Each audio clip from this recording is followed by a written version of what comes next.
Welcome to another edition of Teach the Geek interviews. My name is Neil Thompson. I am the founder of Teach the Geek. I work with technical professionals so they can present more effectively, especially in front of non-technical audiences. And you can learn more about that at teachthegeek.com. Again, that's teachthegeek.com. If you're watching this on YouTube, a comment would be great. And if you're listening to the podcast, a review would be wonderful as well. Today, my guest is Laura Burford, and I met her a few weeks ago, and I thought her story was pretty interesting. So I really wanted to have her on the podcast to go into it. So welcome to Teach the Geek interviews, Laura.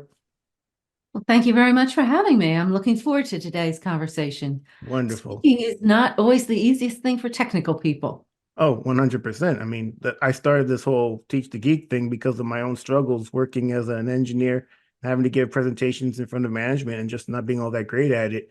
And I've done over almost 300 episodes so far. So there's certainly other people that are willing to talk to me about their struggles and what they did to get better for sure. So from the bit of research I did on you, I saw that you worked in IT for quite some time. So I'm kind of curious why IT and what kind of work did you do when you worked in IT? I actually started out working kind of between IT and business management because I had a technical background. I understood computers and I understood applications and business. So I kind of started between being that liaison between the two. How's that? Because I could figure out why things weren't working. And many times, as you know, it comes down to communication.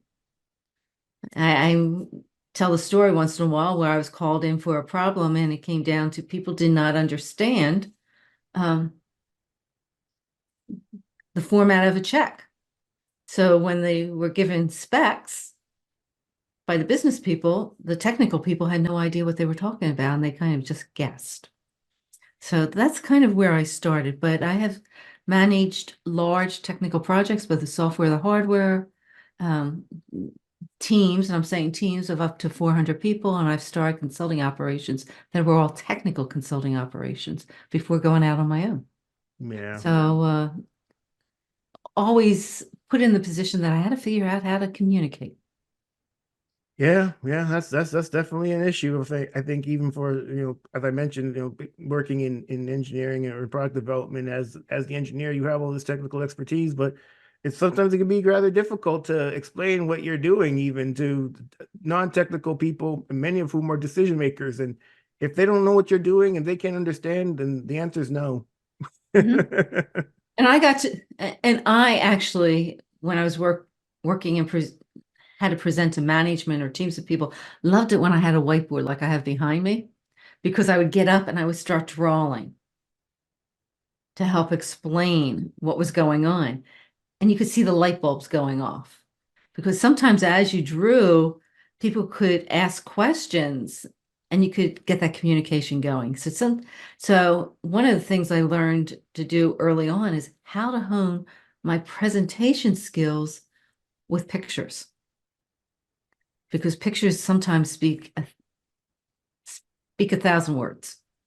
Oh yeah, I could definitely see how that could be helpful because especially if you're using a bunch of words that people don't understand, well, maybe they'll understand a picture better than the words that you're using to describe the picture.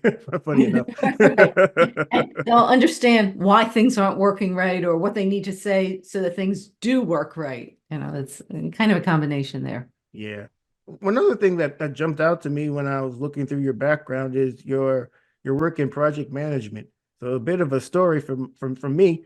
I worked as a product development engineer for a while, and at my second job, my boss called me into his office and said I was going to be a project lead, and I didn't know what that meant. But essentially, the company didn't have project managers, so they used the product development engineers in a way to fulfill that responsibility, and that's why I was giving those project status updates in front of management on a monthly basis. That's what I had to do as a project lead.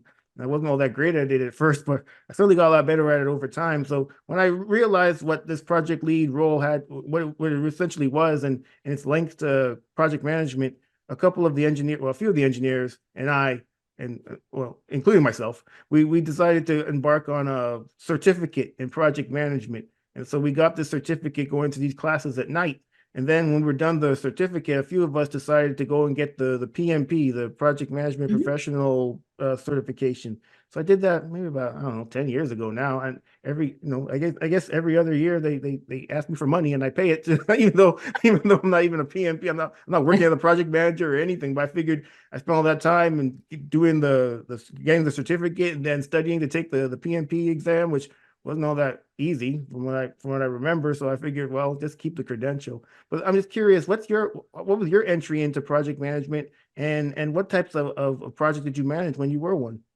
Oh,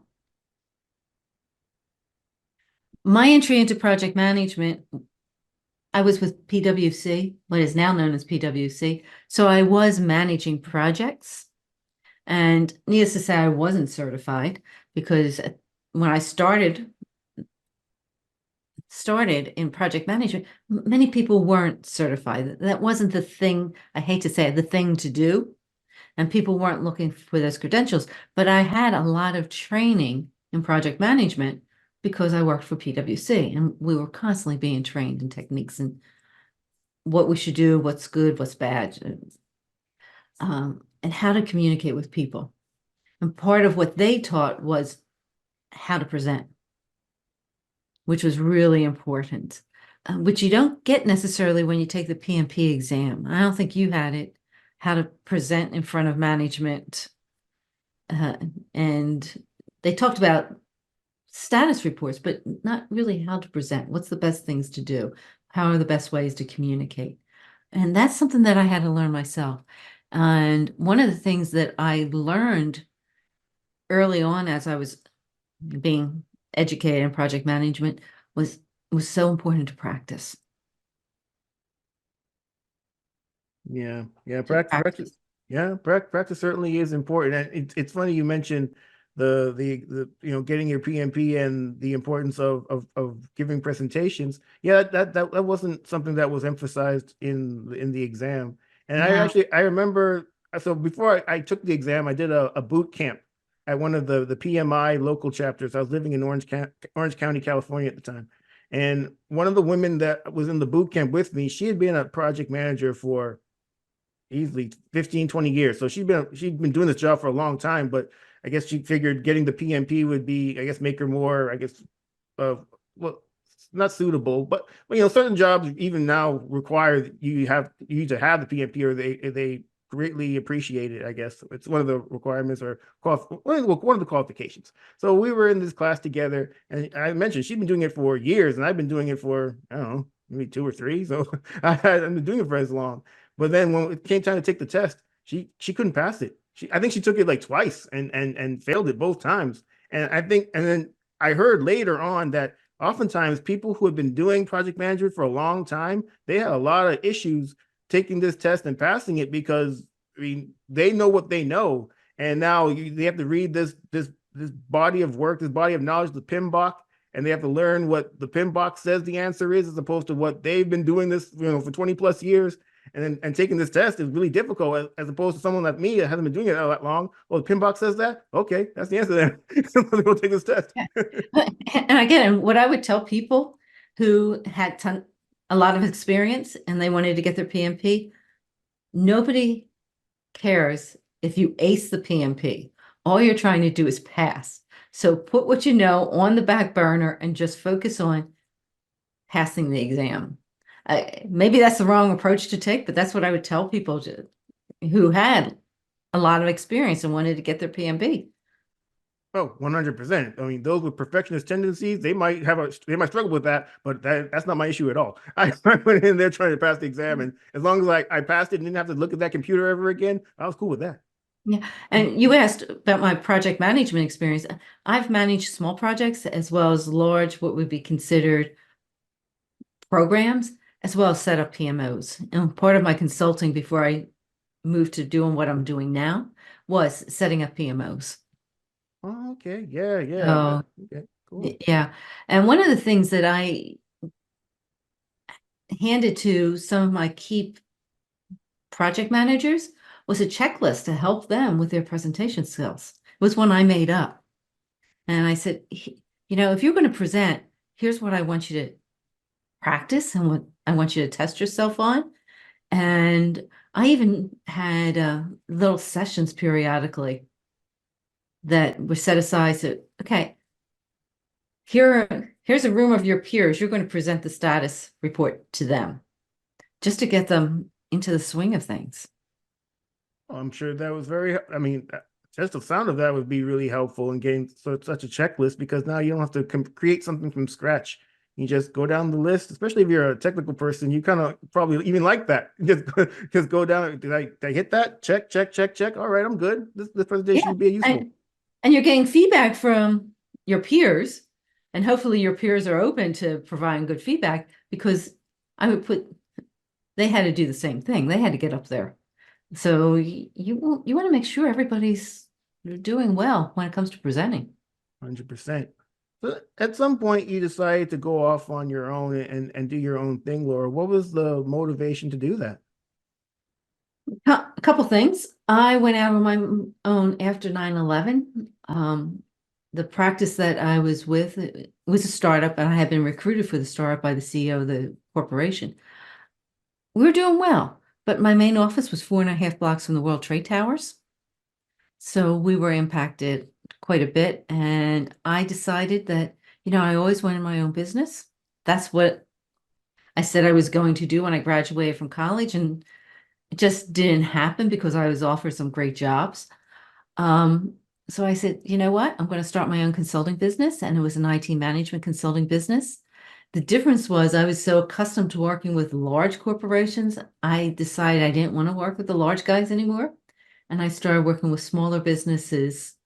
And the communication with smaller businesses is different than when you're working with a corporation, you're dealing with management in a corporation. So I had to learn how to change my tone as well as how I present.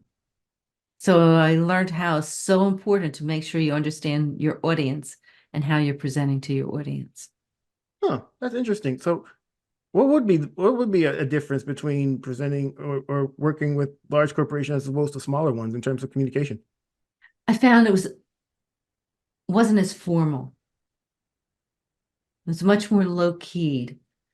I also found that many of the business owners I was working with in the smaller businesses were not as afraid to ask questions. Maybe it was because it was their business, or they had some ownership, really truly ownership in the process. So they really did want to understand what was going on. That makes a lot of sense. And I would think maybe at a larger organization, there could be a lot of people in the room. You don't want to look like an idiot asking a question that other people think is a dumb question, because now they're going to judge you, and you're not, and maybe perhaps you don't get the promotion and pay raise that you because they think that this person doesn't deserve it because they're not that bright because they ask dumb questions in meetings. And I also found, and I did this where I was working, a third party had asked me if I could help them out with a project that they had, and I said, sure. But I do, looking back, I do know that the one key person was very upset with me because we went into a meeting with that had the CEO and some key people there. And he had a presentation, and I told him I wouldn't use the presentation he put together. And he said, why not? I said, it's a 20-page presentation. The CEO doesn't want a 20-page presentation. He wants 1 page, maybe 2 pages, but we're never going to get through this. And I pulled 1 page out. I said, this is the only page I'm going to use if you want me to present. And it was the page that had the agenda. So it had a couple bullet points of the topics that we needed to discuss. And my comment is, we will leave him the rest of the slides. If he wants the slides, he can look through them. And his comment, the CEO's comment was, oh, no, I'll take the slides back. Let's just talk about the topics. So it really comes down to, again, knowing your audience and what they want. Yeah, that makes perfect sense. I mean, CEOs are busy people, so I mean, time's money to them. So if you're going to be giving them a presentation, it better be worth it. And I think a lot of the times we make these things way longer than they need to be, and it's so it's so unfortunate. I remember when I used to give presentations in front of management, I think they were maybe 10 minutes, if that, probably maybe Mhm. not even, but because, well, during those days, we had to actually give presentations on all the projects that were going on at the company. So the senior management was essentially sitting in a room for the day, just listening to a bunch of sweaty engineers get up in front of them, talk about project updates. I'm sure it wasn't fun for them. And they didn't want to know every detail. They just wanted to know, hey, is there one thing I need to know that for which you need help, or are we on schedule or whatever? They had their own agenda. Yeah. Yeah, Yeah. But 100%. this person that had that 20-page was a technical person, a real nitty-gritty technical person. And he had network diagrams. I'm like, the CEO doesn't care about that. He just wants to know, we'll talk. Yeah, Yeah. yeah, that's the problem a lot of us have, and knowing your audience certainly helps in figuring out what to include and what to leave out in a presentation. That's for sure. So when it comes to the work that you do now, Laura, I guess what is it, and how do you help people? Well, let me turn this around and ask you a question. Have you ever met a person who has decided to go out on their own, start their own business? They have experience, they have expertise. I say they have their magic, and they want to be a technical consultant of some kind. Maybe they are a chemical engineer, maybe they're a network engineer or a software engineer. And they get a client, which is great. Maybe the client was their old employer or somebody that was referred, but they get to a point where they stall. They don't have any more clients. They've had that one or two clients and then they stall. And they don't know what to do. Well, yeah, I definitely know such people, and yeah, when they first start off, they're getting a lot of referral business, a lot of word of mouth, but then you can't really rely on that. You have no control over who refers you and who comes through word of mouth, and yeah, once that dries up, now what do you do? So yeah, I certainly know people that are in that situation. So what I do is I work with people who have decided that they want to become their own boss as a consultant, and they have the experience and they have their expertise. I say people who have a project management background in some ways have a leg up because they know the proper ways to deliver. But I work with people to help them clarify what I call their business core, which is their why, their what, their who, their how, or another way to look at it, their focus, ideal client, and something that I call their point of view. It's not their value prop, but your point of view is how you help your clients achieve what they want to achieve, how you take that pain away. So I help them with a business core. I help them build relationships and market themselves. And then we talk about engaging with the client, the sales aspect. Um, and I help them get a framework in place so that they're successful as a consultant. But I take the approach that less is actually more. You don't have to do everything some people are telling you have to do, but you do have to have that basic foundation in place so that you can get clients or create clients as you're working with clients and not become frustrated, overwhelmed, and say, why in the world am I doing this? So that you as a consultant can live life on your own terms. So that's what I do.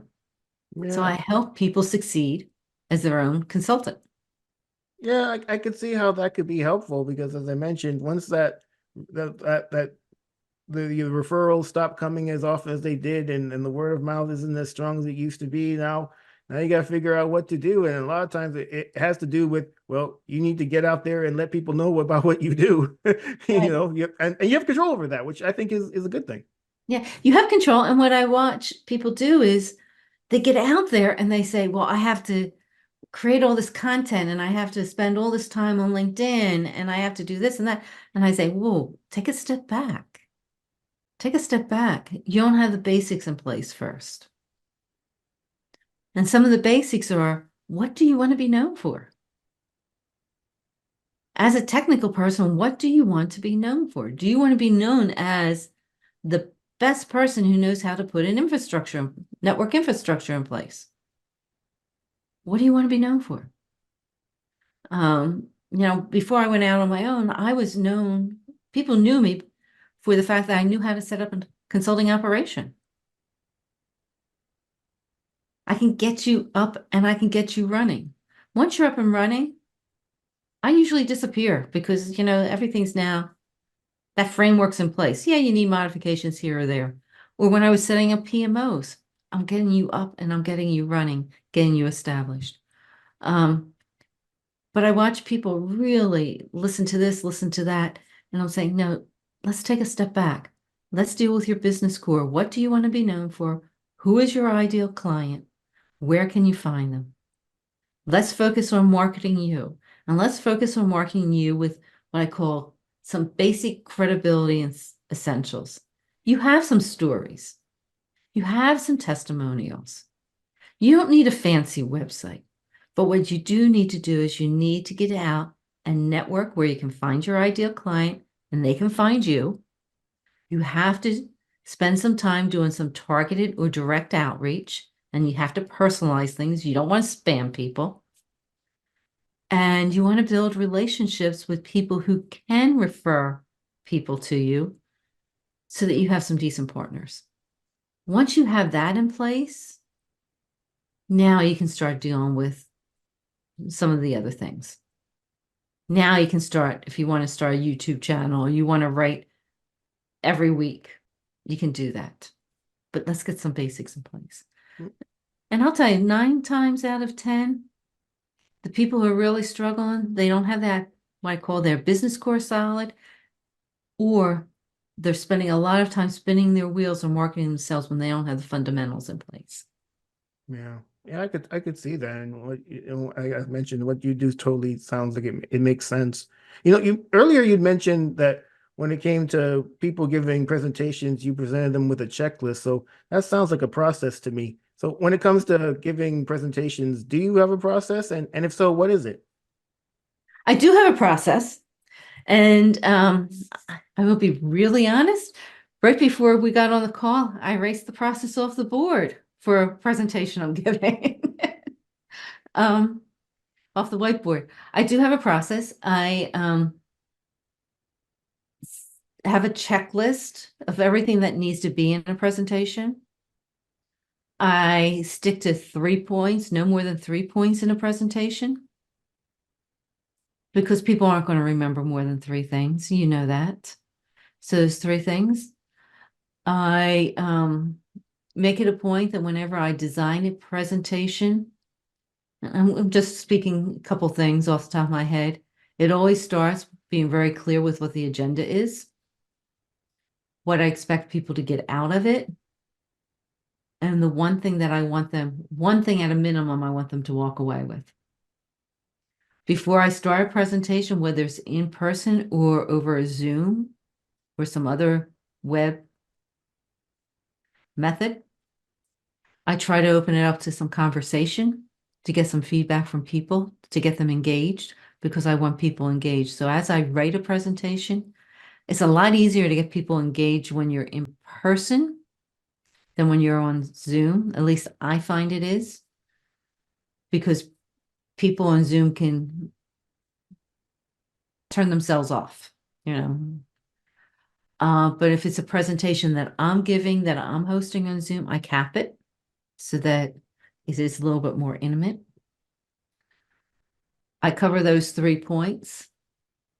I always make sure that there's a giveaway of some kind at the end. And some type of call to action is included. But I always make sure that there's, even though I say there's no more than 3 points, there's still some overarching theme that is there. Yeah, I think you're absolutely right about the difference between a virtual and on-site when it comes to engaging with people. Because yes, in virtual, you can turn your camera off. You don't even know if the person's even there listening. But I mean, when you're in person and you ask somebody a question, I mean, you're looking right at them like, you, gray shirt guy. I just asked you a question. Get off your phone. Or wake Right. up. Yes, that's 100% right. So for the people the people who are listening or watching this conversation, Laura, and they want to get better at giving presentations or public speaking generally, what was the number one tip that you could offer them? If you're giving a presentation, being very clear as to what the goal of the presentation is, what the aim, that's the overarching theme. No more than 3 points in it. But the main thing is, even if you write it and you have it out, practice it. practice it. Every time I give a presentation,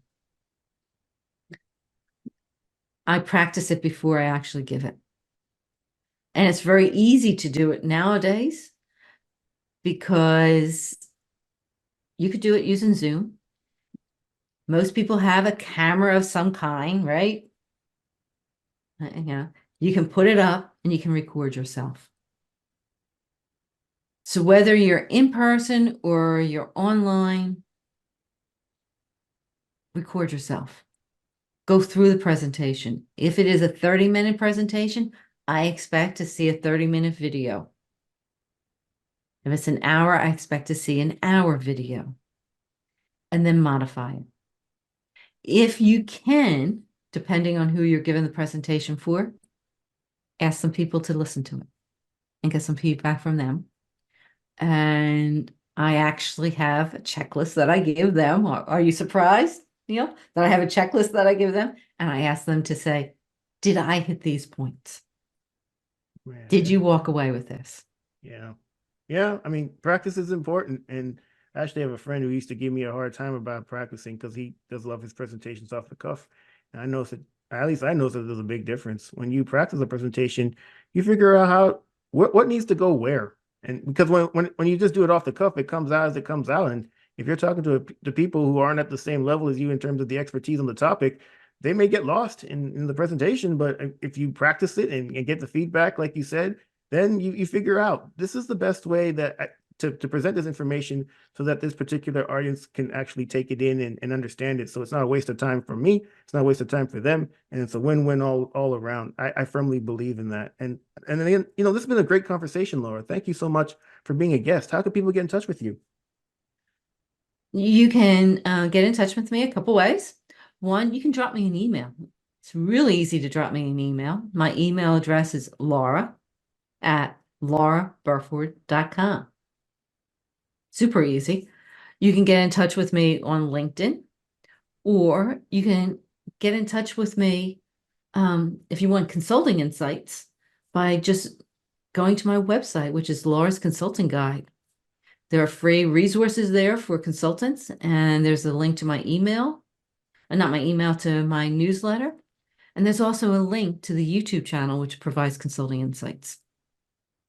Wonderful. Well, everyone, that marks the end of another edition of Teach the Geek interviews. My name is Neil Thompson.